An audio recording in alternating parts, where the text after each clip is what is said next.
And greetings. Happy Friday. Thanks for tuning in here today, live and on demand. But we're not that much in demand here on BlazeTV. This is the Steve Deace Show. That would be me. Todd Erzin is here, as well as Aaron McIntyre. Our friend Julie Kelly from American Greatness will be joining us here in a moment or a few for the Deace Group Roundtable. Let us know what you think about what we think. Steve at stevedeace.com is how you can email the program. You can like us on Facebook, follow us on Twitter at Steve Deace Show. That's DEACE. And if you prefer the non-censoring social media platforms, look for Steve Deace on Parler, MeWe, and Gab. If you like censored clips of the show or likely soon to be taken down clips of the show, which will be taken down often before you can watch them, go to youtube.com/Steve Deace. Play the game. Yeah, I like to play the parking lot game. It annoys my wife. Can I get the best spot in the lot? She hates when I just drive around. You know me, I got to compete at everything, right? You can play the YouTube game. Can you watch that clip before they take it down?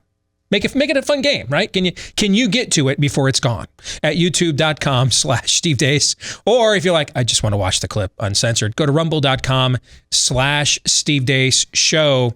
Wall Street Journal's bestseller list is out for this week. We are in the top 10. We were number 1 last week. We remain in the top 10 again this week with Fauci and Bargan, the most powerful and dangerous bureaucrat in American history. And we are sure the endorsement from our friend Julie Kelly that'll be joining us on the Deace Group was a big reason why we have remained in the top 10 of the Wall Street Journal bestseller list. In fact, we're going to have a column, you and I will, placed at American Greatness, I believe, this weekend, talking about Michigan Governor Gretchen Whitmer, who on MSNBC last night and said we were right about everything. Yep. She said, hey, I did everything they told me to do, and we still suck at this. Move right? over, Naomi Wolf. Speaking of strange bedfellows. Yes. Who knew Gretchen Whitmer would be a de facto endorser of this book? But hey, have you watched Jim Jordan grill Anthony Fauci yesterday and get him to admit he has no idea when it's low enough, no idea when it's a win? Couldn't tell you when we're done with this. Has no clue. No marker whatsoever defined for when the pandemic is over. It's actually over now. But when he thinks that it is over. It's clear that if there is anybody in America that more needs to read this book, it's nobody more so than Anthony Fauci. Now, we urged and encouraged you yesterday, and boy, have you come through. I must have gotten at least 50 emails from people. You guys are like, shout your book purchase. I mean, you guys are sending me, photos of the receipts. So it would just be a shame. It would be a shame if next week at some time, Amazon arrival after Amazon arrival after Amazon arrival just showed up at Anthony Fauci's office. Shall we say a second wave of sales that he has sparked with the book that he has, of course, inspired. So if you also would like to send a commemorative copy, just thanking him for inspiring a best-selling book, yet another in his long line of pop culture accomplishments here in the past year, by all means, here's where you can send. You can go to Amazon.com. You can send it to any address you want, but you can send it to Dr. Anthony Fauci, NIAID, that's the abbreviation for his office, NIAID, Office of Communications and Government Relations, 5601 Fisher Lane. Somebody sent me an email yesterday. So this could be like Miracle on Fisher Lane, like a Miracle on 34th Street when all the Santa Claus letters show up at the end. All right, so 5601 Fisher Lane. Put the address back up there, please, Aaron. Thank you. MSC 9806, Bethesda, Maryland, MD 20892-9806. It'll be far better than sending $15 to some hackneyed Republican to not do a damn thing in some fundraising email that'll show up in your inbox. All right. Again, Dr. Anthony Fauci, NIAID, Office of Communications and Government Relations, 5601 Fisher Lane, MSC 9806, Bethesda, Maryland 20892-9806. I think his efforts are worth at least the $15.99 that the paperback for Fauci and Bargan cost. It's just to send him a little token of gratitude, ping him a little bit. It's clear, given all the time he spends in media, he's got some free time. He could maybe do and use some additional study, perhaps. And we bring the receipts and all the factoids and footnotes necessary for him to do so. And now it is time for the Deace Group.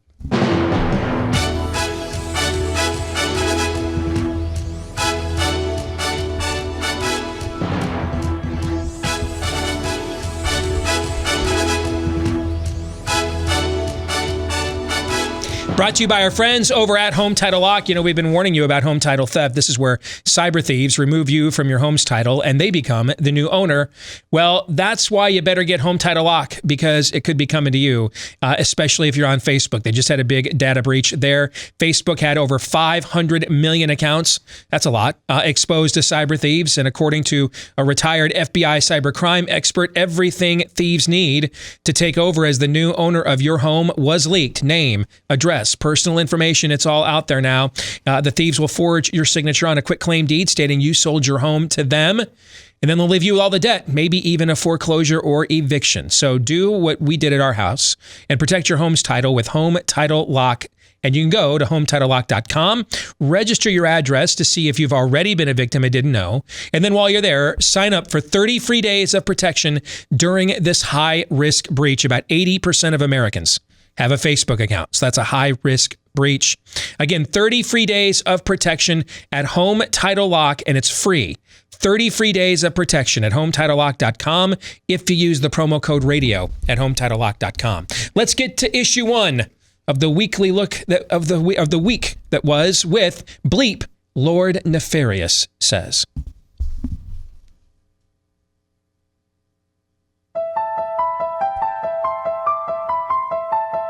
Precipitously withdrawing U.S. forces from Afghanistan is a grave mistake. It is a retreat in the face of an enemy that has not yet been vanquished, an abdication of American leadership. Some people will say we're packing the equipment. We're not packing it, we're unpacking it. To me, this is about the future of our party. Are we going to be a narrow party that expresses ourselves in intolerant ways?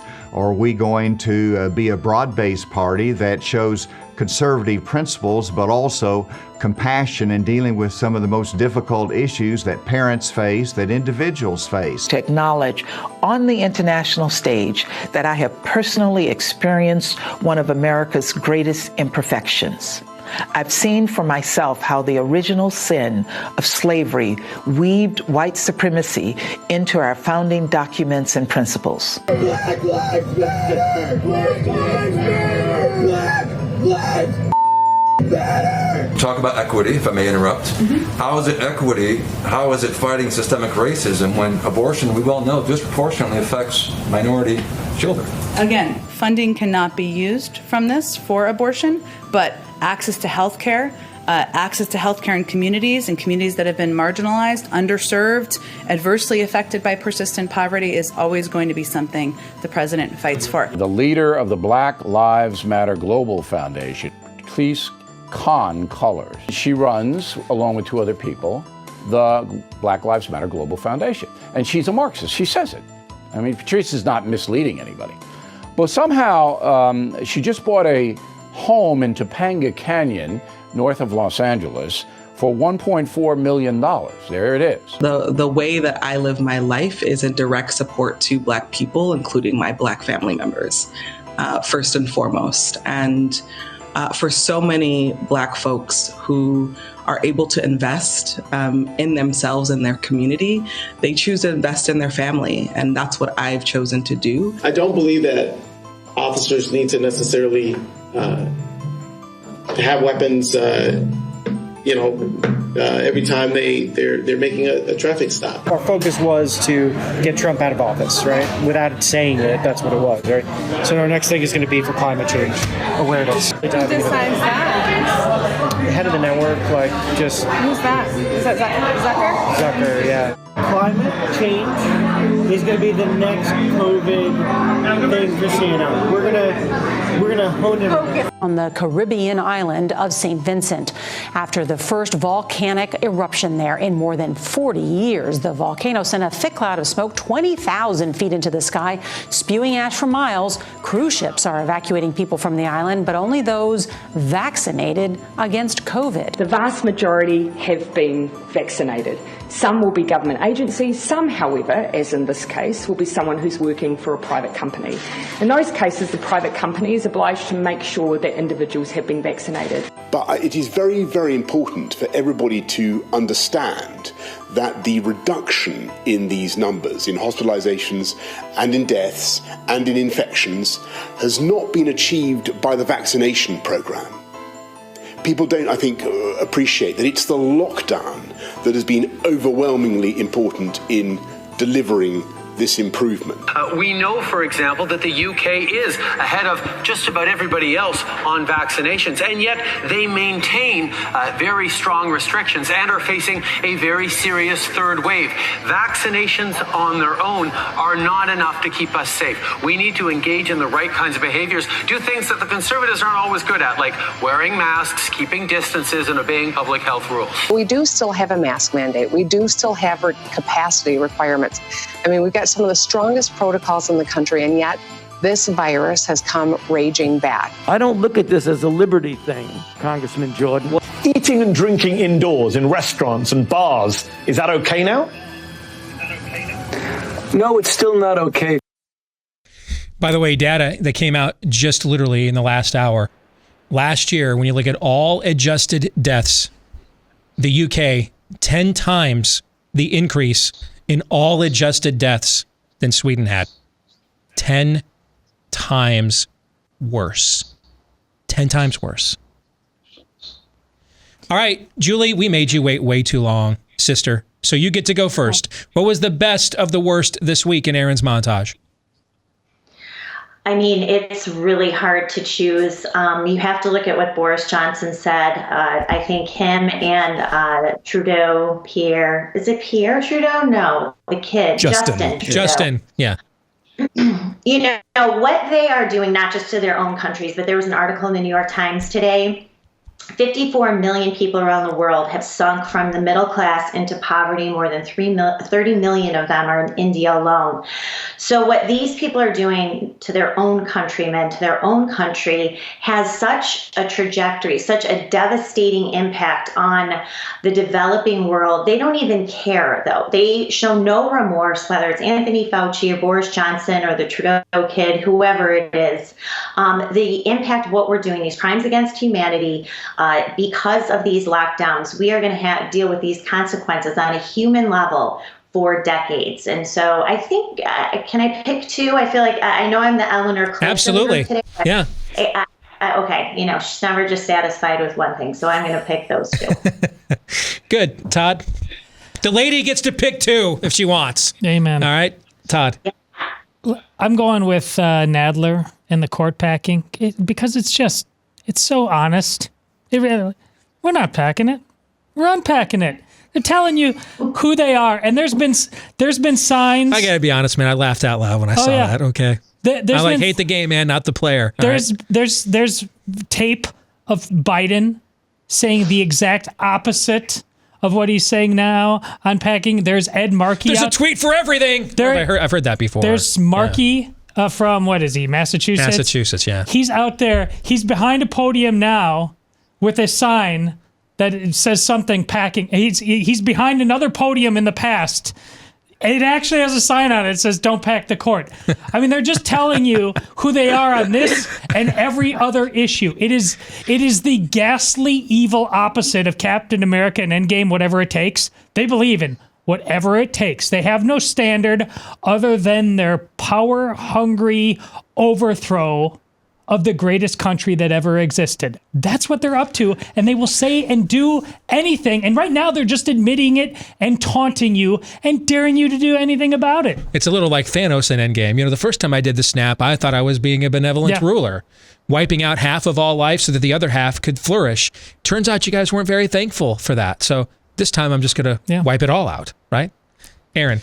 I think for me, it's got to be UN Ambassador Linda Thomas-Greenfield, who, as we noted the other day, received and enjoyed the majority of support from Republicans during her confirmation. Just saying America is fundamentally racist.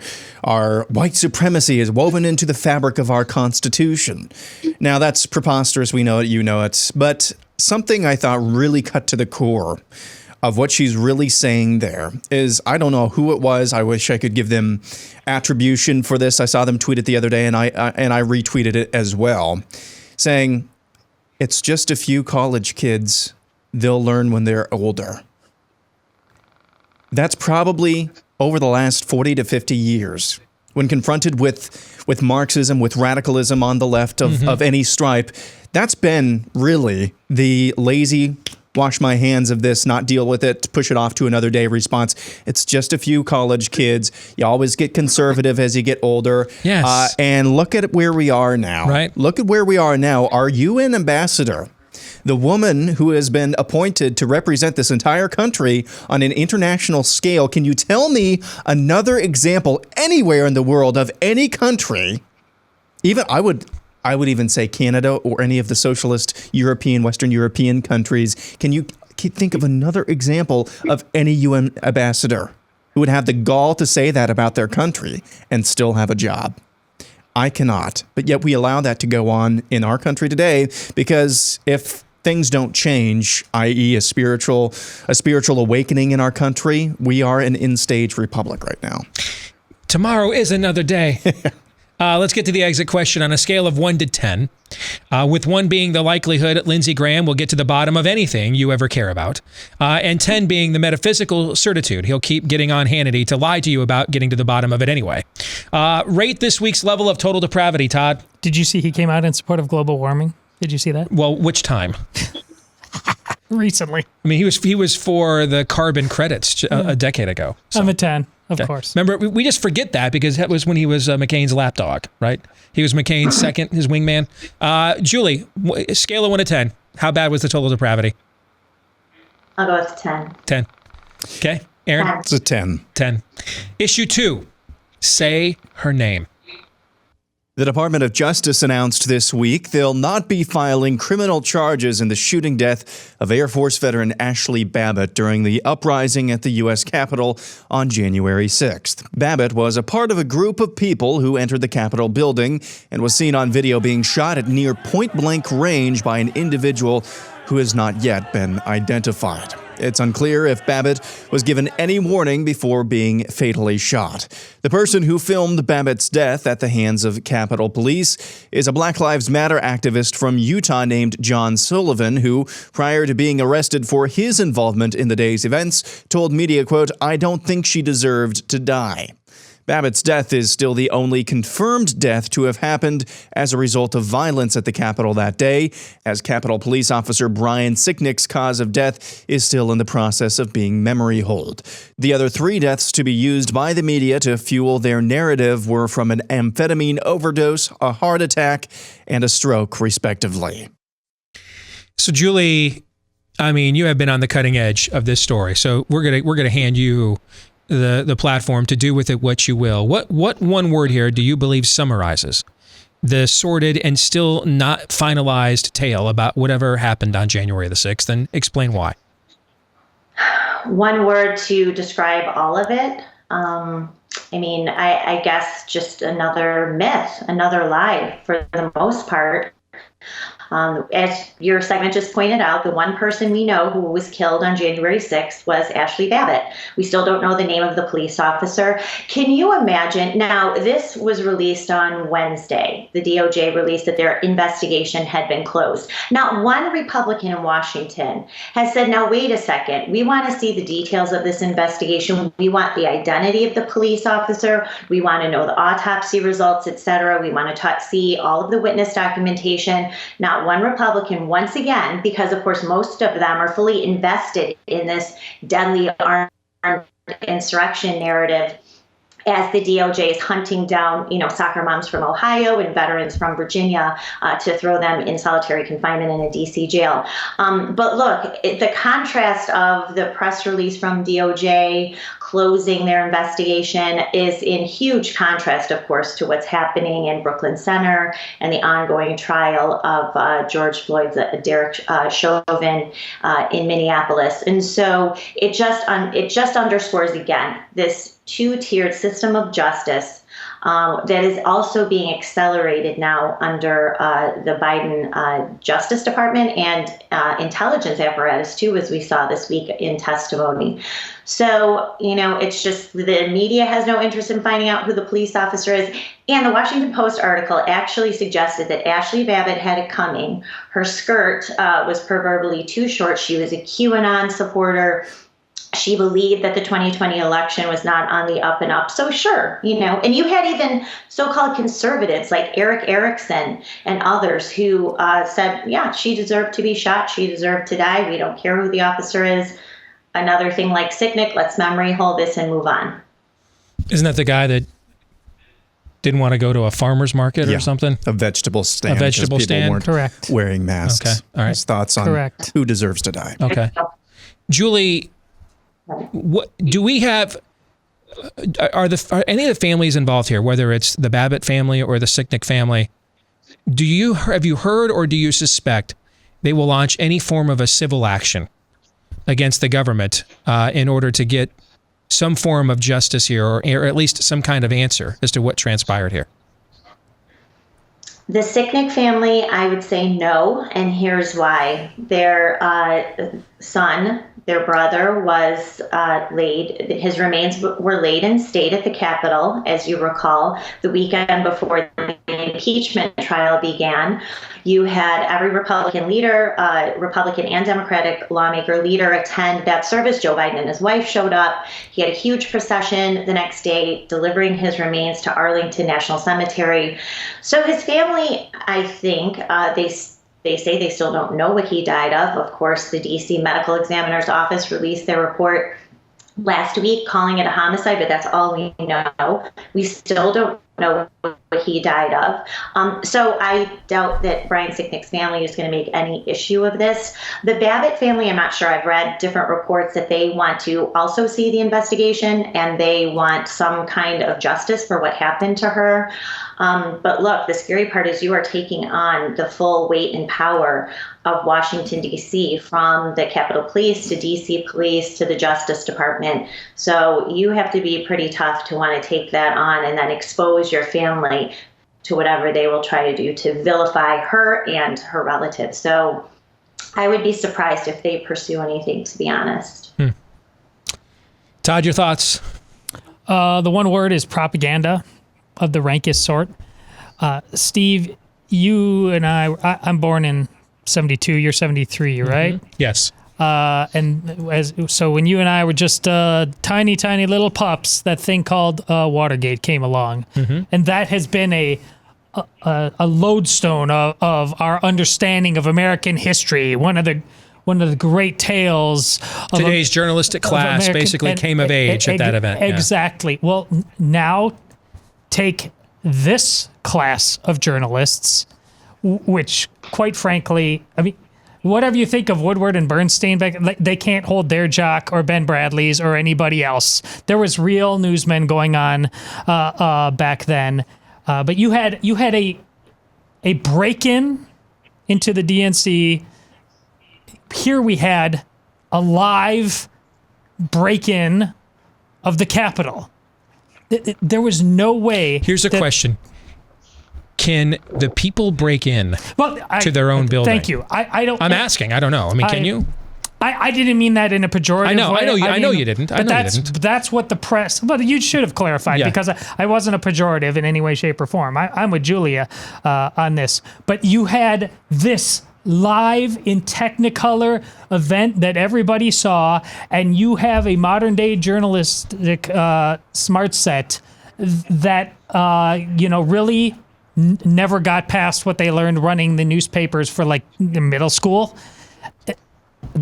There was no way to avoid this nonsense as we see it. I mean, this was the proverbial nocturnal admission, Steve, for this modern day. They couldn't wait for this. You see that in Jake Tapper. He finally got to be what he wanted to be. He thinks he's Woodward and Bernstein, and so there we are. Sort of how like gay marriage was like the new Birmingham bus boycott, because they just wanted their own quote vis-a-vis civil rights tale to weave. Yeah, absolutely. Just similar to that. Absolutely. Okay. Aaron? So I'm going to reset something. The word that I would use to describe what's going on here and has gone on here is excuse. I've said this before. I'll repeat it again because it's important to know thine enemy. The last year was an exercise, a flex, if you will, by the spirit of the age, progressivism that's infested so many, if not all, aspects of mainstream culture in this country. And the thing you'll learn if you're paying attention for any short period of time, or even just paying attention for the last few years, is that the spirit of the age doesn't just want to win. They want to win their own way. It's not good enough to have gay marriage. You must bake the cake, bigot. It's not good enough to have drag queen story time hour. You must codify that into your school or your college's codes, and you must like and just love dudes competing on women's sports teams. It's not good enough to have diversity training. You must admit your own white guilt. It's not good enough for them to win. They must win the way that they want to win. The one thing that they didn't win, and I'm not talking about the election, I'm talking about existential themes here. Okay, they were able to control things on the virus to a level that many of us, including myself, would have never dreamed of last year. They were able to muck up and really actually grease the gears of power in this country in order to weaponize every single institution against you in the name of this virus. The one dangling participle last year were the Black Lives Matter riots. Because that was the one thing that the spirit of the age didn't have the moral high ground on. It didn't. I don't care how infested a cult is within a culture like the spirit of the age is. I don't care how infested that is. If your town is burning down, you don't like that, generally speaking. You don't like that. So the one dangling participle that they had to show, see, you're no better than us. You're no better than us, were the riots. And so this was just the excuse they needed to show the country, see, those people say they're better than us. They say they want to lead, but they're just not. They're just the same as we are. That's all that this was. The one confirmed death due to violence at the Capitol was actually a woman, an Air Force veteran, who was shot at point blank range in the neck by a Capitol police officer. That is somehow extrapolated into 5 dead, an armed insurrection. That's bunk, as I'm sure you and everybody watching this knows. All it is an excuse for the spirit of the age to say, hey, those right-wingers, those QAnon folks, they're no better than you are. That is an excellent point. I mean, that is fantastic analysis. Exit question. True or false? January 6th will be eventually memory hold.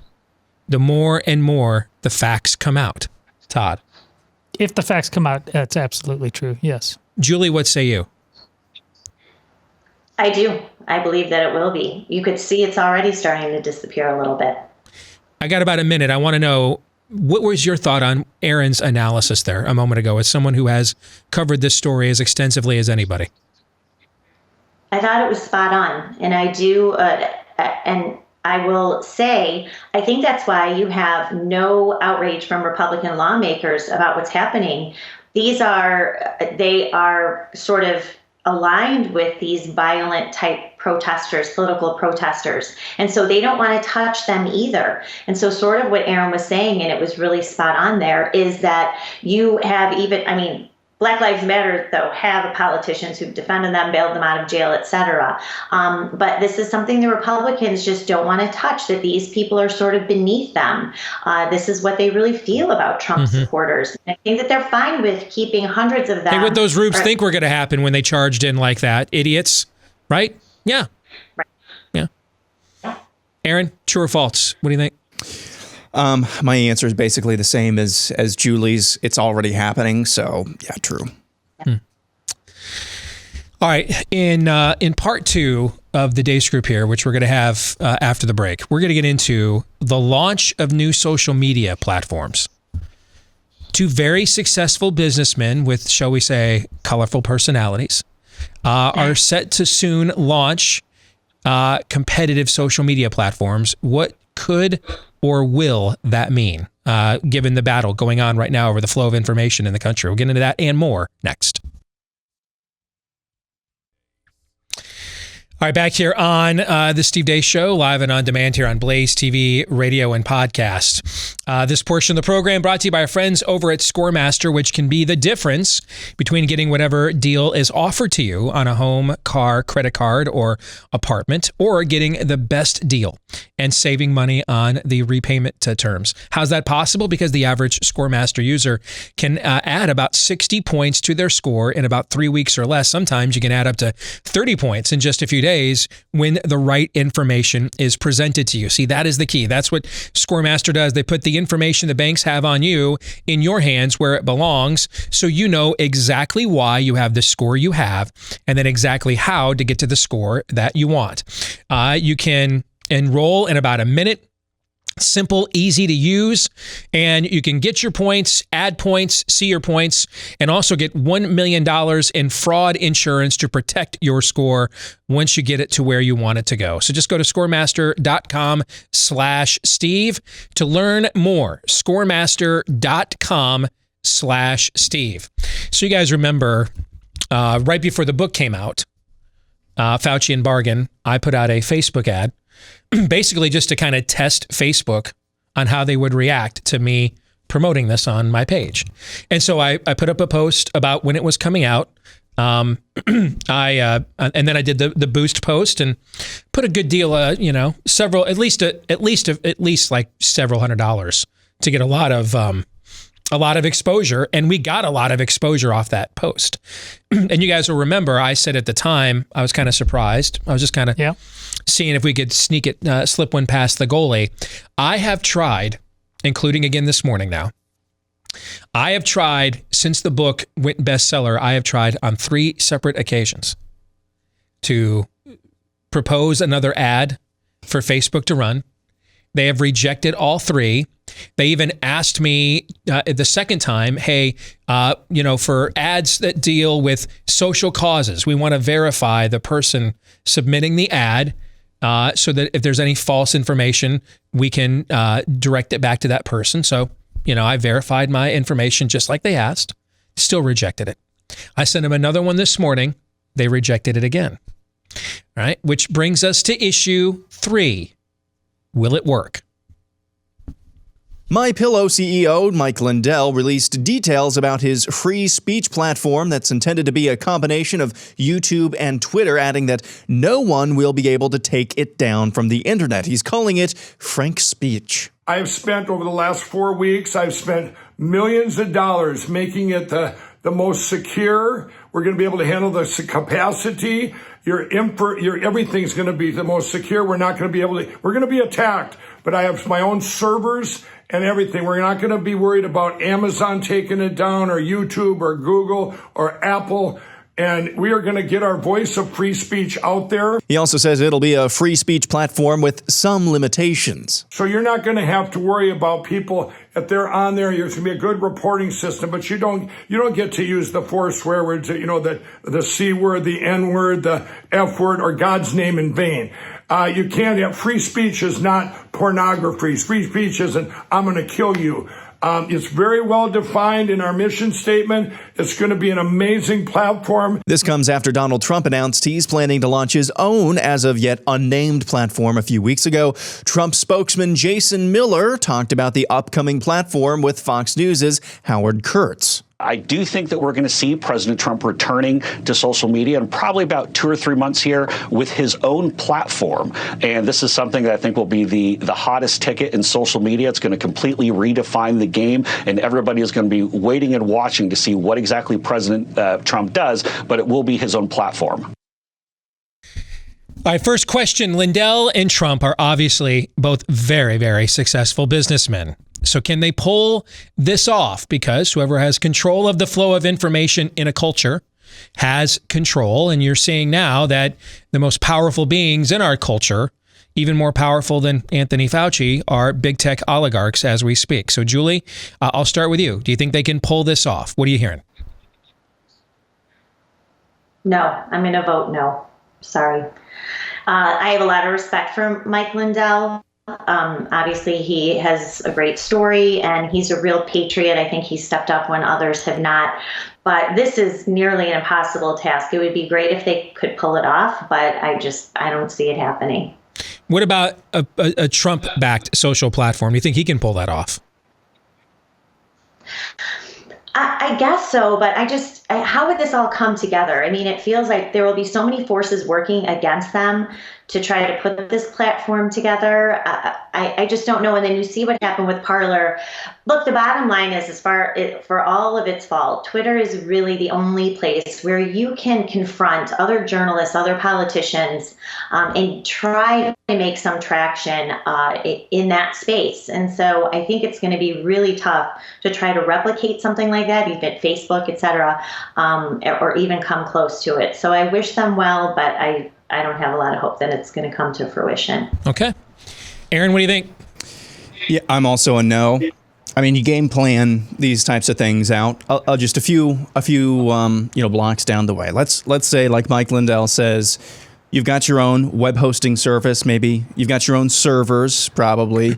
You've got your own customized platform that you're not borrowing from any other entity that would seek to silence you, like Parler did with Amazon Web Services. You've got everything that you need. Everything that you need to have your own website, your own platform. Let's just say even outside the App Store and the Google Play Store. You've got all that ready to go. Let's say you even have, this is the hard part, let's say you even have 2, 3, 4, 5 million people sign up right away. That's a pretty good starting audience. That's a great starting audience. What if in a year you start to grow even more? And Twitter can't do anything about you. Facebook can't even do anything about you. You've already got this broad base of support. Even if Google censors you, they're still going directly to you. What's going to happen then? What's stopping an internet service provider from saying, nope, no more? AT&T says, nope, no more. Verizon, nope, no more. Your local Mediacom, like we have here, your cable service provider, like we have here. Let's say Xfinity, like what's in a lot of the country. What's stopping them from saying, nope, no more? Not going to let users go to this platform. What's stopping that? The answer is nothing. Nothing. Now you can call those utilities, but they can claim Section 230. I think they could probably make some legal defense like that as well. So until something changes where we break up these big tech companies, nothing is going to change when it comes to censorship on the internet. Even if you have your own platform, that's not going to change. If you game plan this out down along the road, I would prefer that the market work itself out. That the market works itself out in this arena. But we're in an arena where the market is made up of 2 or 3 or 4 players. Yeah, and they're all in cahoots. Yeah, there isn't a market. So that's not going to happen. So I don't want government getting involved, but if we're going to be limited government, this is limited government. This is not going after free speech or the First Amendment. This is actually limited government. This is what Josh Hawley was talking about earlier this week. It's time for another round of trust busting in the United States, and that's what's going to be required here. So, unfortunately, I'm a no. Todd, you have any optimism on these efforts? Not really. The victory has to be something so close to total that, maybe they have a different standard, but it's not just making a couple bucks. And while Parler was absolutely a worthy enterprise, this has to be far more existential, taking down the likes of Twitter and totally reestablishing and resetting that market that Aaron is talking about. But there's another fundamental problem. It's Twitter. I don't want to go to an echo chamber of any kind. There's one thing. Twitter's a beautiful rock fight. I love the battle. Yeah. It's the problem. It's the banning. It's the shunning. That's the problem. I loved the Schembechler era of Michigan football. It started before I was born. It went well into my adult years. I enjoyed it immensely. It's gone. Mm-hmm. Ain't coming back. Doesn't mean it won't ever be good again, but that era is now over. Mm-hmm. I agree with you. And I agree with Julie. I mean, this is the one place where we are still allowed to intersect.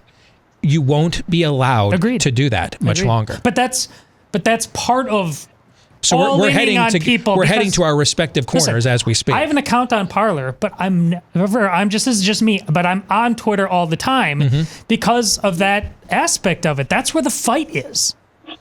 That's right. So what happens when they just ban us all then? Yeah, well, that's why we're in the midst of that as we speak. That's why the victory.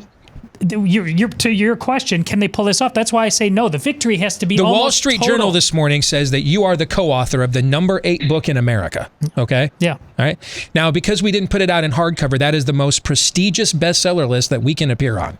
All right. They're the number 2 in terms of prestige bestseller list is the Wall Street Journal's next to the New York Times. The Wall Street Journal says you're the number 8 book in America. All right. Yeah. Amazon, after we caught them jacking with the ability to search for our book after we went number 1, remember that? Yes. They today want to say that you're the number 65 book in America. Now, with 48 million books on sale, that's really friggin' good. Okay. But what algorithm gets me number 6 gets you number 65 on Amazon and number 8 of all books on the Wall Street Journal list? How do you explain that? I'm explaining it. I'm explaining in that's why I don't think there is a win. Ultimately, we're all agreed on that. That's why there's no win. See, I think they can change the rules all the time. I think they will be successful, actually, because we're all getting banned. That eventually we're going to have no other options. Now, Aaron brought up an angle to this I had not considered. The problem with those companies going down those roads, though, and you even mentioned it, they would love to do stuff like that. But they are regulated utilities in many cases already. The ability to go at them is a lot stronger than the ability to go at these Silicon Valley giants who hide behind Section 230, for example. Who is going to go after them? The same people who are not really or have had ample... I understood, but you have other actions that you could do as a citizen against a utility and things of that nature where you're not directly reliant upon them as you are the system right now to figure out what's the path to accountability for big tech. There's a lot of variables in this yet, and I mean, just from the Veritas lawsuit could have a big impact on this. Right, this is James O'Keefe is suing Twitter for defamation for claiming that he was using fake accounts when he says he was not. Plus the lack of fundamental trust in things like Major League Baseball that suddenly dropped and vaccines, that could create the appetite for war to go against all of these entities. It's going to take that, though, and until we get there, that's why my answer is no. All right, let's get to the exit question. If the outcome of these new social media outlets were a lyric from my all-time favorite song, We Won't Get Fooled Again by The Who, which lyric would it be? A, though I know that the hypnotized never lie. B, and the world looks just the same and history ain't changed. C, meet the new boss, same as the old boss. Or D, smile and grin at the change all around. Aaron. I think it's B. Aaron's going, and the world looks just the same and history ain't changed. Todd. Yeah, I think I'm closest to that. Okay. Julie, what do you think? B. B. See, I just think they're going to be successful by default because I think we're all getting banned. And we all are going to have to go somewhere. I just think we're all getting banned. I mean, the O'Keefe thing yesterday, to me, is the ultimate tell. What he got banned for was the most successful takedown of a legacy media entity in modern times. Okay, I mean he flat out pulled CNN's pants down, and this was not just a viral stunt. And some of the things he's done have been kind of viral stunts and funny haha, and some of them have led to people getting put in jail. In this case, I mean he decapitated them, and the fact that he had to go indicates that that's the standard. If you effectively, all right, don't just hit on the surface, but if you throw a torpedo in the thermal exhaust port, you have to go. That's why we're all going to go, I believe, eventually. And then when we do, we're going to have to go somewhere as an alternative. Anyway, predictions. Aaron, go. Oh, wait, I forgot issue 4. The next seal to be broken. My bad. All right. So we saw Big Tech's seal of disapproval against vaccine skepticism broken by the federal government. What's the next verboten topic that's truly going to force Big Tech, that will truly force Big Tech to let people openly discuss it? Quickly, Todd. Women officially coming out against transgenderism en masse. Julie, quickly, go. Vaccines. Okay. Can I say that? Yeah. And I think for me, it's going to be the dangers of lockdowns. When you look at the number of people who have not just committed suicide, but attempted suicide, lockdowns in general. That's going to be the next topic that's going to be able to be openly mused about. My bad. I forgot issue 4. Now we go to predictions. Aaron, go. So my prediction is there is going to, we talked about this, so I'm kind of stealing this from you and Todd a little bit. There's going to be a large underground black market for vaccine papers, which will eventually lead to somebody saying, and that's why we need to have a microchip just to be extra super duper safe. Mine's going to say McLovin. Yeah. Todd, go. Next Thursday, I am going to be spamming Twitter with pictures of a nearly empty Drake Stadium where the Drake relays are being held, but they're only allowing 1/5 capacity, so I can't go watch my daughter perform. But there will be pictures, and I will be in rare form. Julie, your prediction, go ahead. I'm going to say that you're going to see an article at the Dispatch soon, or the Bulwark, that will you'll see conservatives, never Trumpers, start to explain why court packing is a good thing. Oh, she gets it. She gets it. Yep. Of course. Actually, it's coming. It's disappointing it hasn't arrived already, right? My prediction is there's going to be a class action lawsuit against either the NFL as a whole or at least one team about a vaccine requirement to enter the stadium this fall. Great. I think you'll see it. It'll either be against the entire NFL if they make it a blanket policy, or there'll be a class action lawsuit against an individual team, like the Buffalo Bills have already announced they're going to do it. I think you'll see something along those lines later this year. Julie, great stuff as always. Good to see you. Thanks for the work you do at American Greatness, okay? So much fun. Thanks so much. You bet. And then Todd, you and I will have a column there. I think it's coming out this weekend, actually looking at, we're going to praise Gretchen Whitmer, which may shock some people, but I mean, she has articulated the definitive case that lockdowns and masks don't work. Yeah. I think we should, we're gonna tip the cap and give credit where credit is due. Yeah, she's all Sweden now. She's go Sweden. Indeed. I mean, she's won the lockdown and mask argument, albeit unintentionally, I'm sure. We'll get to hour 2 next, and it'll be Feedback Friday when we return. Stay tuned. Back with hour 2, live and on demand on Blaze TV, radio, and podcast. Steve Deace here with Aaron McIntyre and Todd Erzin. And all of you, let us know what you think about what we think. Steve@stevedeace.com is how you can email the show. That's DEACE. Like us on Facebook. Follow us on Twitter @Steve Deace Show. That's, again, DEACE. If you're looking for the free speech alternatives to those platforms, look for Steve Deace on where again? Gab, MeWe, Parler, Brainfart. Sorry. If you like censored clips of the program, go to youtube.com/Steve Deace. And who doesn't like censorship? You can also get uncensored comments and clips of the show at rumble.com/Steve Deace Show. I don't know. I guess a lot of people in our audience do, because I keep telling them you can get the censored or the uncensored version, and they keep giving us more hits on YouTube than Rumble. It could also be that there's another possibility here we should consider, right? Let us not fall prey to self-awareness is dead. It could also be that the censored version means that they get less of us.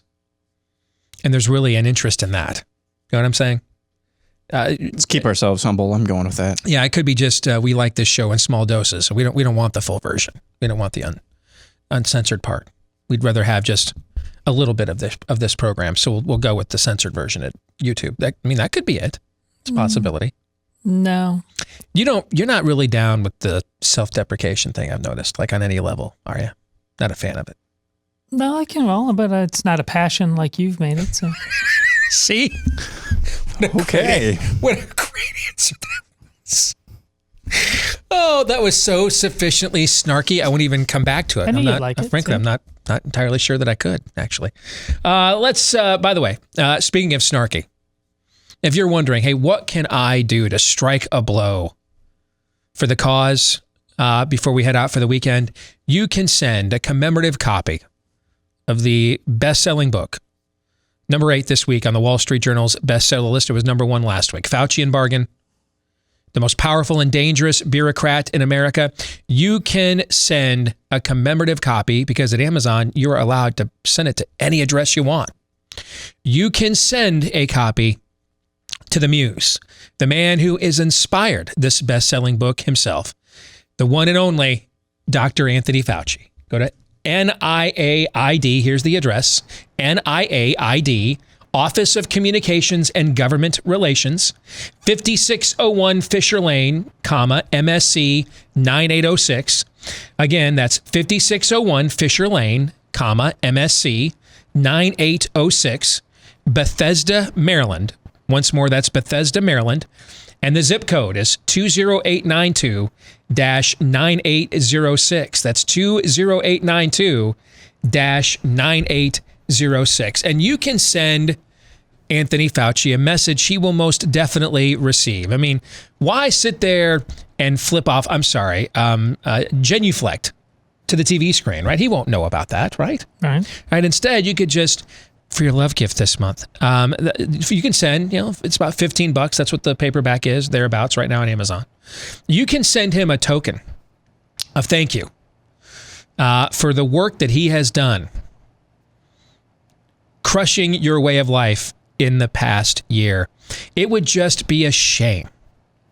It'd be a crying shame if all next week Amazon delivery after Amazon delivery after Amazon delivery showed up at Anthony Fauci's office with a copy of Fauci and Barker. I think you've hit on something that you don't quite yet realize. The next phase of things, as you talked about in issue 4, in the first hour here. Yeah. Well, we've long been talking on the show about why dealing with big tech censorship is a big deal, and you've made analogies, as we just got done doing, to utilities and things like that. But you just said you can mail things to whoever you want.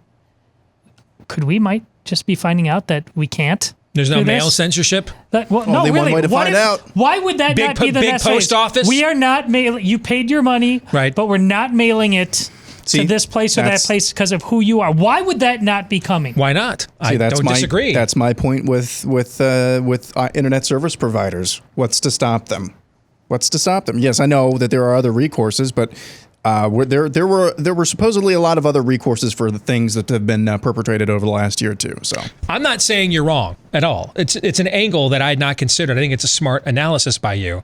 I'm simply saying they're more directly vulnerable. Yeah. I didn't say that that it would matter, but on the surface they're more directly vulnerable the way that the system is currently constructed than the oligarchs are in Silicon Valley. Let's get to Feedback Friday, brought to you by Brickhouse Nutrition. What if I told you that you can improve your health, boost energy, and support a healthy heart in just a couple of minutes per day with Field of Greens? It's unlike other superfoods because it uses real USDA organic fruits and vegetables that are packed with antioxidants and all the vitamins, minerals, and nutrients that you're looking for that support heart health, metabolism, blood pressure, digestion. Plus, it's pre and probiotic as well. Great for everyone in the family. You can make Field of Greens part of your routine. It's super simple. Just put 1 scoop in any water-based drink, mix it together, and you're good to go. And Field of Greens, unlike these other drinks that are out there, it's packed with 18 clinically researched essential fruits and vegetables in one serving. You're going to get more in it than most Americans get in a day or more. And I think we've learned a lot this year. Here's the reality. The odds that you would ever need a COVID-19 vaccine would drop dramatically if you had the right vitamin D level, for example. That's a fact. That's a fact. So the more that we can do to take care of our bodies, the more that we can do with preventative health, boy, have we not learned that lesson in the past year, the better off we are. So if you want to give it a shot right now, they've got all kinds of original new flavors. Get the original one. There's wild berry. There's now a new one, lemon lime. BrickhouseSteve.com. That's where you can go. Use the promo code Steve right now at BrickhouseSteve.com. Get 15% off your first order at checkout with the promo code Steve at BrickhouseSteve.com. Let's get to some feedback. We begin with Marissa in Elizabethtown, Pennsylvania. I wanted to thank you and the guys for giving me and my family the courage to just say no. In the past 2 weeks, my husband or I have gone into many businesses with or without our kids and just ignored the mask signs. One of those businesses was an outside tree nursery. WTF, indeed. I got to tell you, folks, confession time. Yeah. I mean, my kids can count. My youngest is 14. My kids can count probably on one hand how many times they've heard dad drop an F-bomb.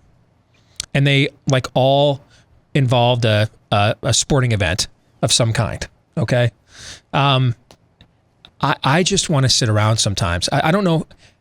I pride myself on having an expansive vocabulary, being a gifted communicator. A lot of times I don't know sometimes how to respond other than which movie is it with Al Pacino? NFU, NFU, FU, and FU too, right? Scent of a woman. So I don't know. Some of this stuff, it's so bad. It's so dumb. I just reflexively have to stifle the urge. Sometimes just not sit on my Twitter account all day long and just go NFU, NFU. I know it's terrible, man. And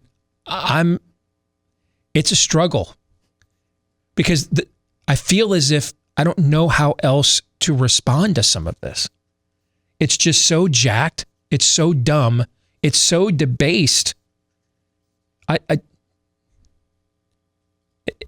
Does any of this make sense? Oh, very much so. Yeah, I knew that this would be your love language. Oh, I knew that. so. I knew that it would be. I mean, like a mask at outdoors in a tree nursery. That is definitely a WTF, man. Anyway, she says, in just one instance, I was asked to put on a mask. We also attended 2 of my daughter's middle school track and field meets. We completely ignored the mask rule. We aren't obnoxious about it. We keep our distance, which is fine because we don't like too many of these people anyway.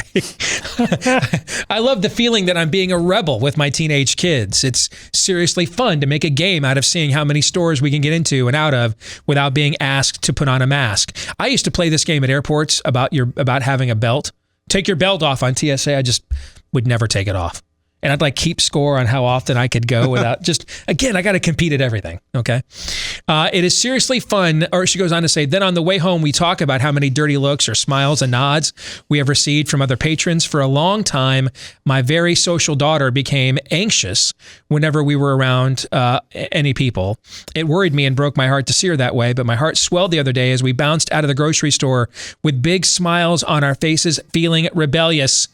Now she feels brave and empowered, and frankly, so do I.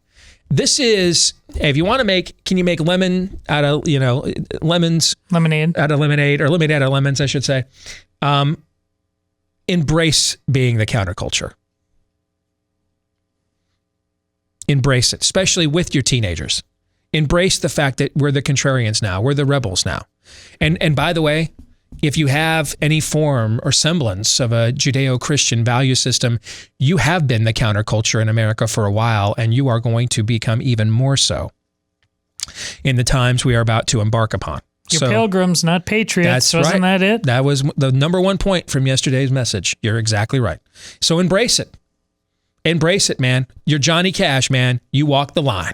All right? You're the man in black. Just embrace it. Embrace the contrarian nature of it. For me, it's not an issue. I just have always been one, and my home situation kind of forced that into me, and then I learned to actually kind of like it. But I know for a lot of you that'll be something different. But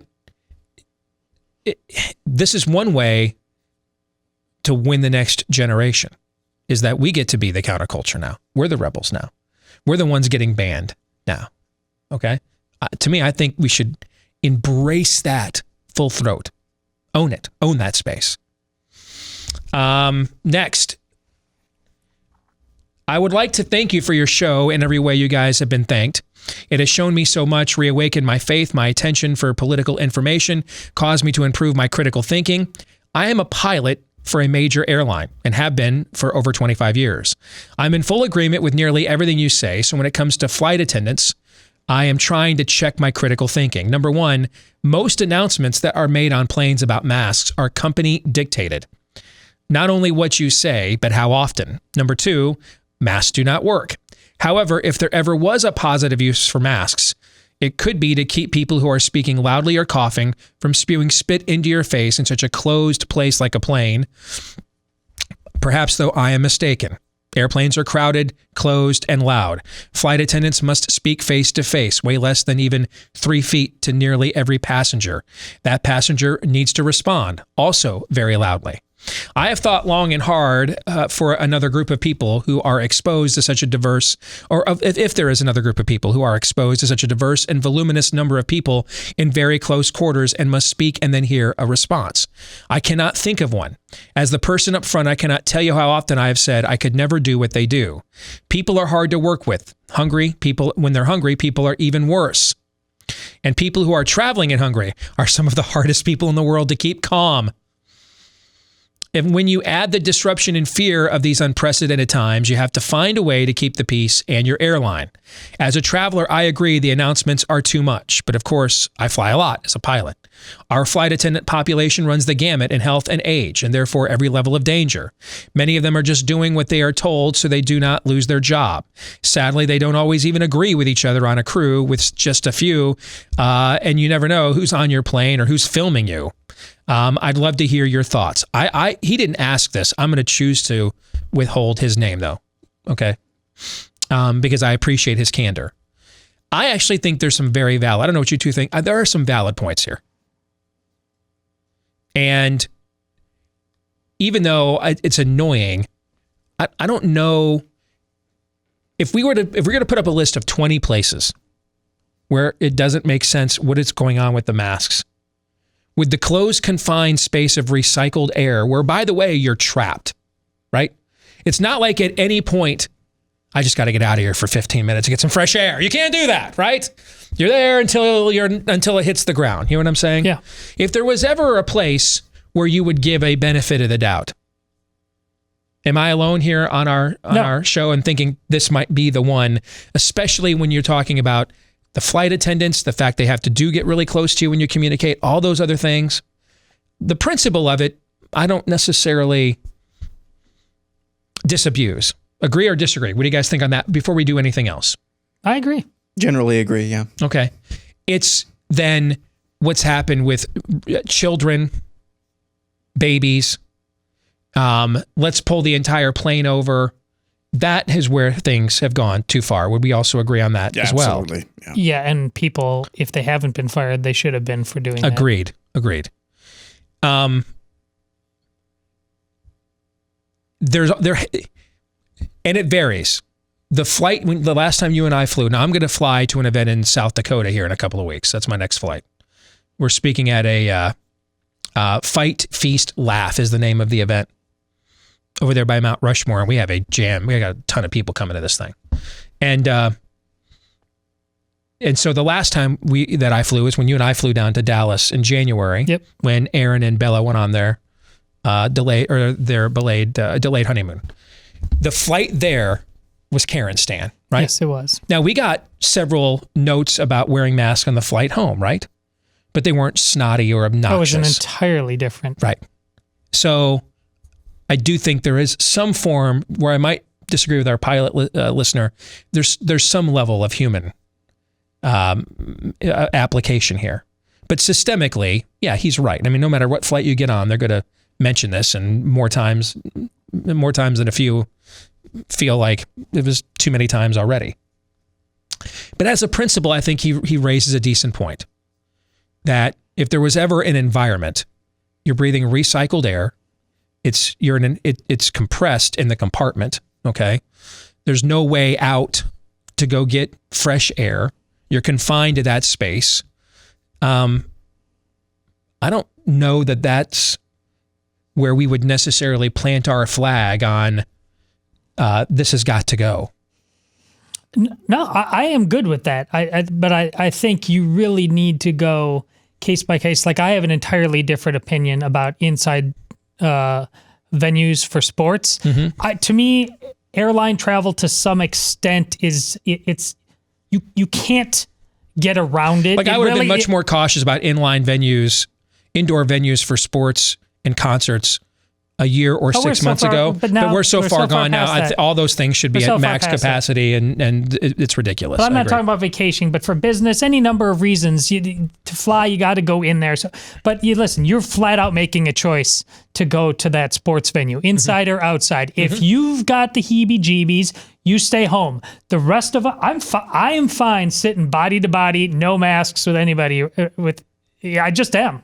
And I think a lot of America I actually am now. I might not have been there about 6 months ago, but the more data I look at now, I'm totally fine with it now. Yeah. Well, but we're not close to getting to that point, and there's no good reason for it. Yeah. So we're talking we're talking in theory, right, about airplanes. Yeah. So in theory, I would agree with that, because I mean, when you're traveling, especially when you're taking an airline to go somewhere, what are you most likely to be? What state of being are you most likely to be in? You're most anxious, anxiety, stressed, nervous, tired because you're up late packing the night before, up early to get through security.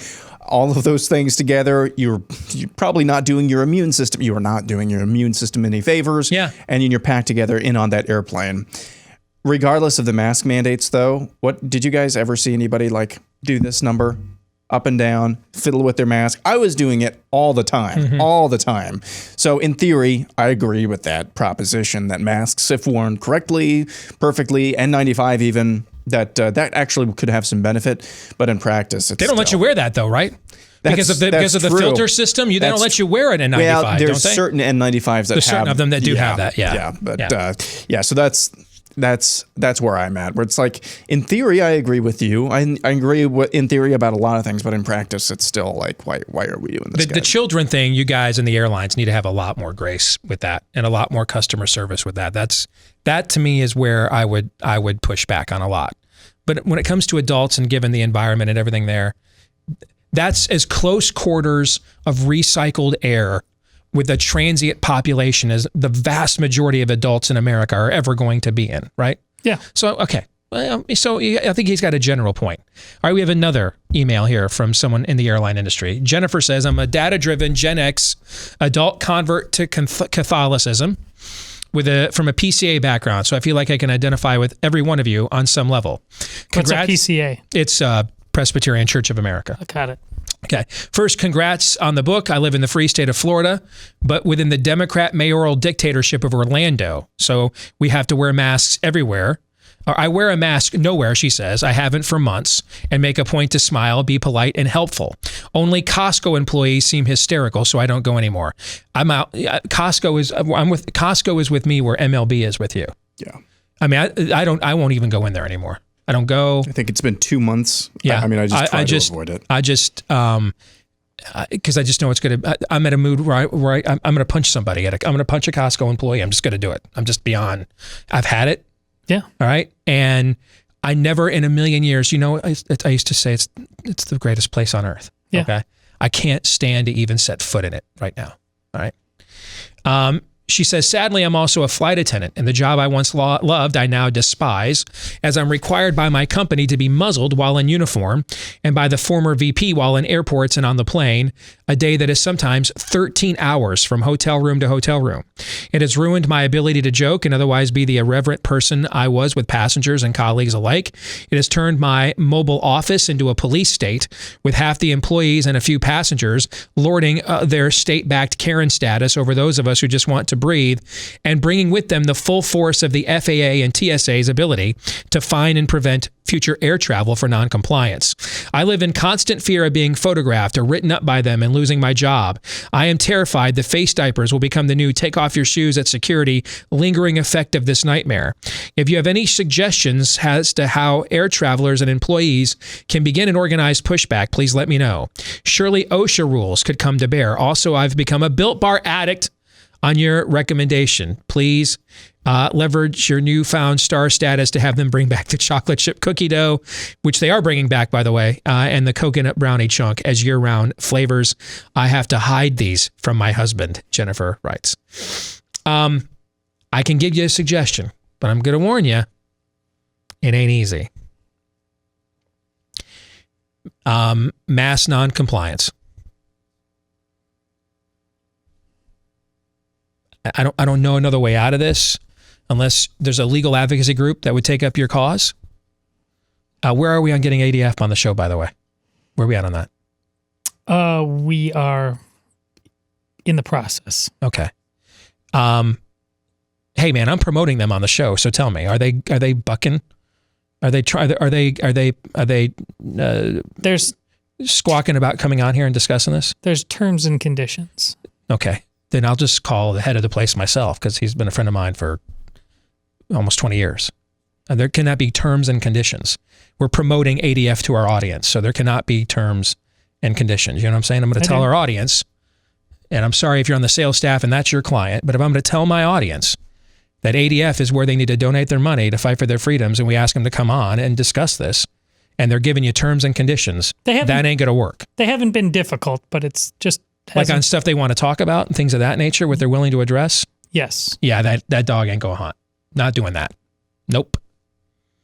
That's not how we roll here on this show. And I'm not telling my audience to give it to somebody who wants to then tell them that there's terms and conditions on what issues involving their freedoms and liberties they're willing to discuss. We're not doing that. So if somebody down in Dallas is upset about that, call your office. We're not doing that with our audience. So I'll contact them myself if I have to. Okay. But unless someone is willing to take that cause up, then Jennifer, your only other answer is you guys have to organize mass noncompliance. Look at other mass acts of civil disobedience in the past, like Montgomery and Birmingham bus boycotts, things of that nature.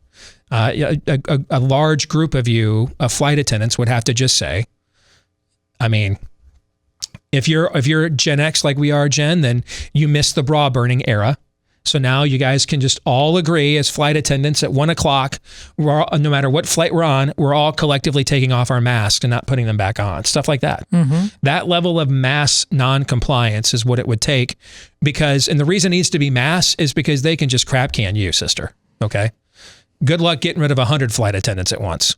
You know what I'm saying? That's when things get a lot more difficult. So, and this would apply to virtually across the board.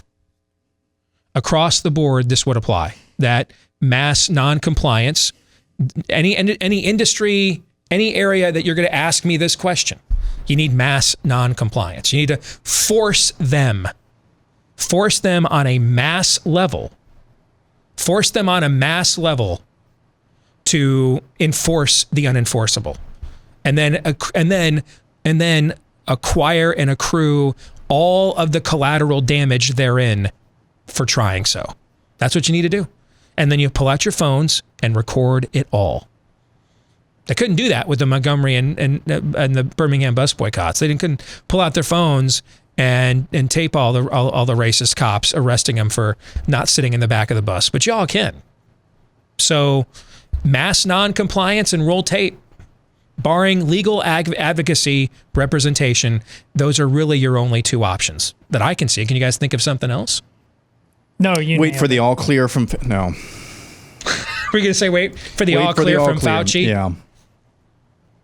It doesn't always take numbers. Sometimes the optics of one man standing in front of a tank work, but there's always a Hail Mary quality to those things. You're right. I mean, but numbers will work even if your principles are bad. In your case, you have good principles, but just look what happened with many of our inner city schools. Mm-hmm. These rotten teachers en masse just won't go back. And look at what it's done, but it's worked. Yeah. It's terrible, but it's worked. Yeah. You're not terrible. You actually have a righteous cause on your side. That you need the numbers, though. Yeah. You can usually tell. There are some locations, and I think it just varies from location to location, not necessarily company to company. I've been to multiple Lowe's home improvement stores over the last week. Just a couple, I should say, just a couple of different stores. No mask. 3 times I've been there, 3 or 4 times I've been to these 2 stores the whole time.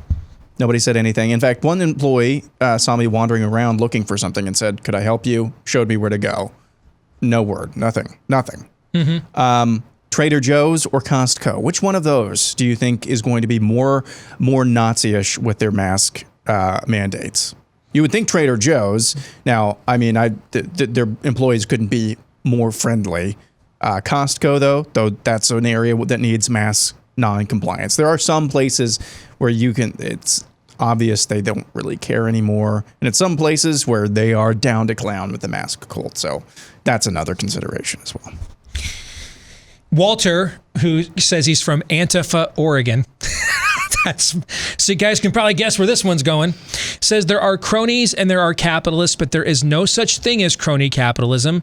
There is nothing about capitalism that creates cronyism any more than socialism does. It's just cronyism. Please stop saying crony capitalism. Now, this was in response to a couple of terms we've said that we should get rid of, like reverse racism, I think was the most recent one. I said there's no such thing as reverse racism. There's just racism, right? Okay. I thought this was an interesting point because I have used the term crony capitalism for years. Is he right about that?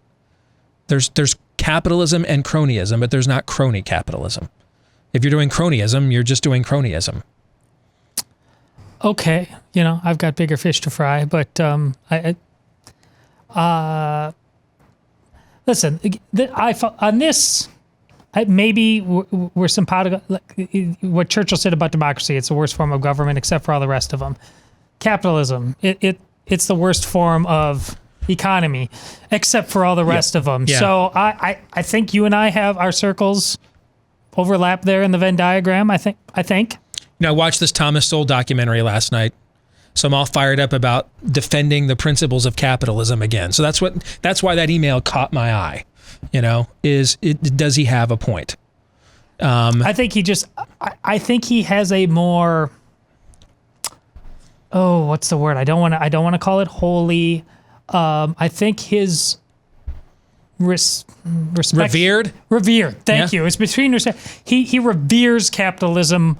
I respect it, but I don't anoint it in any way. But I think he might counter if we continue to let cronyism be attached to it in any way. People won't even respect it the way that they need to. I think that's a fair point too. Yeah. All right, we'll come back, get to more of your feedback here on a Feedback Friday next on Blaze TV, radio, and podcast. Got some great news I want to share about our friends over at Patriot Mobile. They just expanded their coverage dramatically, which will make it even easier for more Americans to dump the big name carriers who charge way too much and then donate their money to leftists. That's why we're proud to partner with Patriot Mobile, because they never send a penny of our money to the left. They never try to silence us. They're America's only Christian conservative wireless provider. So you can switch with confidence because they also use the same network as the large providers, but charge you much less. And switching is easy. You can keep your phone number, bring your own phone, or buy a new one. You can even build your own bundle with multi-line discounts that will save you even more. Just go to patriotmobile.com/Steve. That's patriotmobile.com/Steve, or call their U.S.-based customer service team at 972-PATRIOT. That's 972-PATRIOT. And when you do, use the offer code Steve and get a free Premier activation where they set up the phone for you and a special gift. All right, they'll set up the phone for you and offer you a special gift when you go to patriotmobile.com/Steve or call them at 972-PATRIOT. And if you're a veteran or a first responder, you get to save even more. patriotmobile.com/Steve. Let's get back to some Feedback Friday. This is from Rochelle. She says, I run a cleaning business in the Branch Covidian hellscape known as New York. Though we are far upstate, many locals, including people I work for, are slavish devotees. Today I received a message from one informing me that while they are vaccinated, they will continue to evacuate the home while I am working until I am also vaccinated. Because then it will be safe for everyone, including, wait for it, my 7-month-old son. I'm currently trying to decide how thoroughly I should tell her to go to hell and calculating how much business I should lose over her using my son as a tool to manipulate me into getting vaccinated. This is a cult. Cult. Our clients are acquired via word of mouth, so it's likely we'd lose at least a couple simply by telling her in the most courteous, business-like manner. It's just not in the cards. What I really want to do is first of all tell her no. Although my personal health decision is not her damn business, and how dare she leverage my son to coerce me into getting an experimental vaccine potentially that poses more unknown risk to the both of us than a possible infection. I'm scrambling for the path through my rage to do what is right, prudent, and wise. Rochelle. Sister, I think if that's what you're looking for, you might have emailed the wrong show. okay? I'm the guy that admitted about a half an hour ago, I'm struggling this not to just lob an endless stream of F-bombs on my social media account daily, like daily. So if you're looking for a prudent path to your rage, so am I. Right? I'm looking for the same thing. I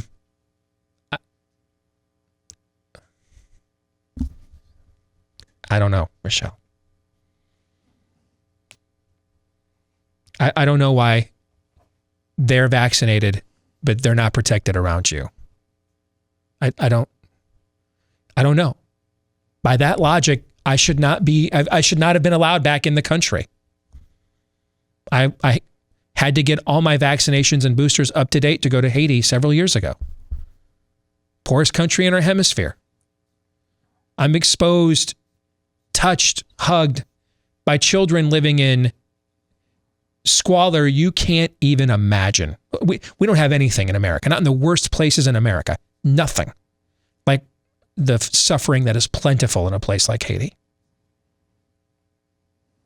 And I was there for a week, touching it, being touched.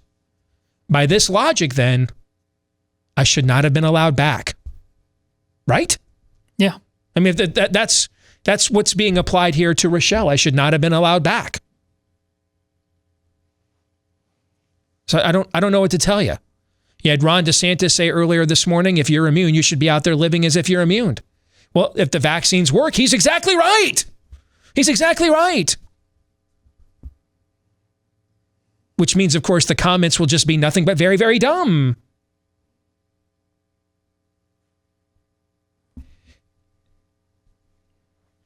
You're being conditioned for a mark. You are. Now that's separate about the decision of whether to take the vaccine. It's funny, my wife keeps noting this. There's a guy that is just on everything I tweet replying, Deace is a hypocrite and is vaccinated. First of all, it's none of your business. None of your damn business, number one. But number two, given the contentiousness of the issue, I would tell you, no, I have not gotten the vaccine. I have not ruled out getting it, but I think the chances of me getting it are fairly remote. One, I want to see what everybody that needs it a lot more than I do, they should be getting it first. And then I want to see what the results are. And then chances are, by the time we get through all of that, we're going to reach a herd immunity threshold anyway, which I think we kind of already have, in my view, studying the data. So it's kind of pointless for me to get it. May not be pointless for you.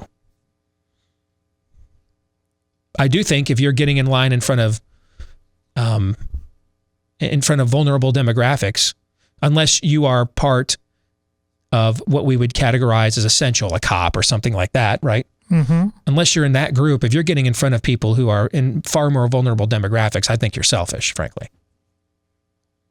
But that should be a separate debate.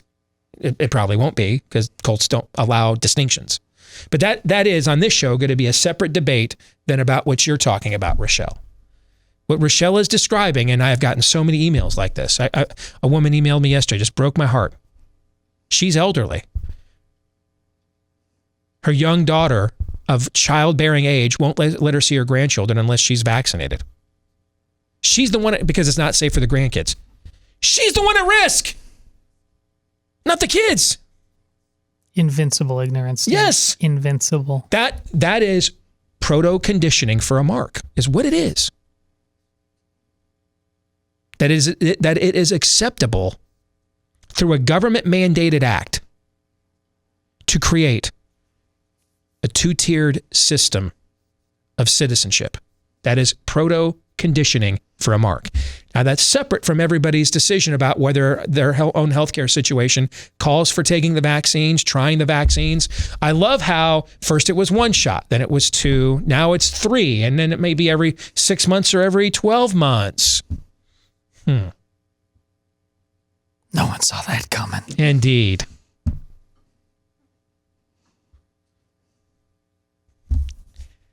So I wish I had some words of wisdom for you, Rochelle. I'll tell you what I would do. Knowing that telling these people in any way, shape, or form would cost me some business anyway, then I would tell them where to go in the shape and form I would like to. That's what I would do. That may not be prudent and wise, though. Okay? All right. So I think yesterday's message we gave you was prudent and wise. I think there have been places where our show, and me in particular, have been maybe helpful in helping you be prudent and wise. I'm just going to be, as I always am, you know, as brutally honest as I can be. That doesn't betray confidences with other people or violate the agreement, you know, in terms of on-air behavior that I made with the Blaze. Anything short of that, I'm going to be as honest as I can be. The one area I can't help you is if you're looking for prudent and wise ways to channel your rage. Because the amount of bile I'm swallowing every day, folks, is dangerous. It is. I worry about me. I worry about me. I fantasize about some of these people. Come to me, please, please, please. Maybe I end up, you know, with 5 cracked teeth and a broken bone and a broken nose, but at least I'll have expunged some of this pent-up aggression in the process. Do not come to me asking for advice on prudent channeling of your anger and frustration. In fact, I'm looking for somebody to help me with that too, okay? Because I am ready to unload. I've been saying this for weeks on the show. I'm ready. Ready. I can get triggered on this quick like. That's why when I told Amy, I think it's best if I just stay out of Costco now. Didn't get a fight. Okay? She knew what that meant. Hulk was going to smash. I can't do it anymore. I'm done. I'm out. I'm out of control in this area, and I can't reel it back in. So I just have to avoid certain situations because I don't know the answer to your question. And I'm at a point still where I don't want there to be an answer to your question, actually. I want the smoke. I want it bad. That's not good. You know, I got people who rely on me for employment. I got other, you know, people that have invested in our show and distribute the show, and another entire company that's making a movie about my content. I mean, there's a lot of things riding on me, not going Michael Douglas falling down, but there are so many nights, man. I just fire up the Rory McIlroy golf, and half of my brain is on the 18th green, and the other half is like, tomorrow I'm going to just leave my car parked on the underpass, get out, and then let's just see what happens. So I'm struggling with this bigly.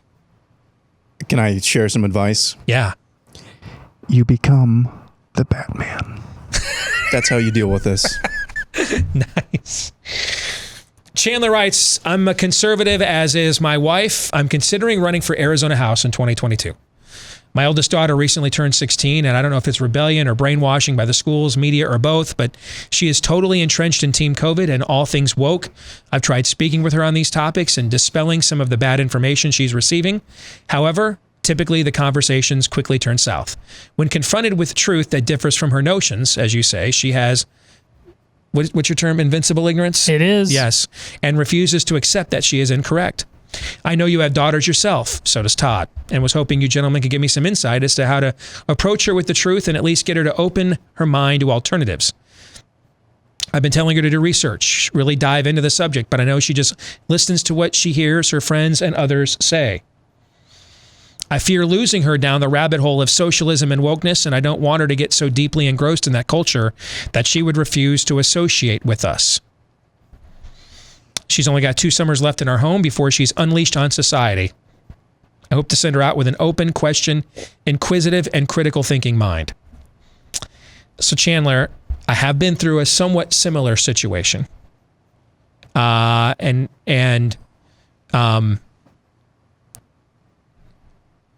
went 38 special, bro. Hold on loosely. I went full 38 special. Okay? Meaning, the rules of my home must be respected. You will respect your mom. You will not lie to me. And you will do what is necessary to carry your weight so that others, like your own laundry, chores, things of that nature, so that others don't have to pick up the slack for you. You won't be a ward of the home. Short of that, I'm not sacrificing the relationship over this stuff. It sounds to me, I mean, you sound like you're a pretty convicted man of action, getting ready to run for office. You got deep convictions. Sounds like she might be kind of a chip off the old block. And the more you lean and push on her, the more likely you are to, in this case, to push her away would be my 10,000 foot analysis. Have some so the way we handle this, some very defined, limited rules. These are no-go zones, and they will be enforced. And if you do these things, then I didn't wreck the relationship. You did. Okay? You did those things. But short of that, you're entitled to your own beliefs, your own opinions, things of that nature. And it's not worth wrecking the relationship over. Just respect the most important rules of the home in which you live. And you're my daughter. You're my son. I wouldn't worry about... I'd be the dad first, not a House candidate, not an ideologue. Be a dad first. And sometimes you may have to just be a dad and not those other things. But that's what we did. I just went the full 38 special, man. Hold on loosely. Got through the other side, you know? And maybe it won't be a phase. She might grow up and have different ideals and beliefs and values than you. That happens, unfortunately. Was reading yesterday about one of John Piper's kids, right? Has started doing videos, and it's the kind of stuff that every smart ass in the back of a class thinks he's the first one to think of to debunk Christianity. All right? I mean, and so he's like become a YouTube sensation. You know, it can happen, you know? But I also didn't get converted until I was 30 years old. So she's 16. Doesn't have to have everything figured out and everything right now. Give her some room to create her own identity and just love her as her dad. And then don't let her disobey the most important rules of the home. And then other than that, she's free to explore her own identity to some extent. You have any quick thoughts on this before I got to do one more live read here? They would not be quick. There's a lot to unpack here, and I don't want to. If I try to rush it, it won't be helpful. So I think you offered good advice, though. Okay. Hey, in the chaos of 2021, every law-abiding citizen must know how to defend your family before, during, and after a self-defense incident. That's where Patriot Academy's Constitutional Defense Course comes in, which is hosted by Front Sight Firearms Training Institute, just outside of Las Vegas in Nevada. Constitution coach Rick Green, I was just on his Wall Builders podcast yesterday. He's a huge fan of our show. He hosts this. Our good friend Daniel Horowitz has done this with his audience in the past as well. It is the premier firearms and self-defense training organization in the country. They train approximately 50,000 people each year at their 550-acre complex just outside of Vegas. Remarkable training that is second to none. You're going to be amazed how much at the same time you're going to learn about the Constitution and liberty, while also significantly improving your self-defense skills. So this is for the entire family can do this. It's a family-friendly program. It's a wonderful thing to experience with the entire family. If you want to learn more, go to constitutioncoach.com, register for their May 30th or June 6th course today. And if you do, you're going to get 90% off, folks. Now you got to get the travel thing figured out, but 90% off of the course if you go on May 30th or June 6th, 90% off at constitutioncoach.com. Again, to learn more, go to constitutioncoach.com. We're going to stick around and do our best and worst of the week for the overtime for our Blaze TV subscribers at blazetv.com/Deace. If you are a Blaze TV subscriber, it'll be there for you later today. If you would like to become one, that's where you can go right now and get a discounted subscription at blazetv.com/Deace. For the rest of you, have a great weekend. We'll see you again on Monday. Until then, John 3:17.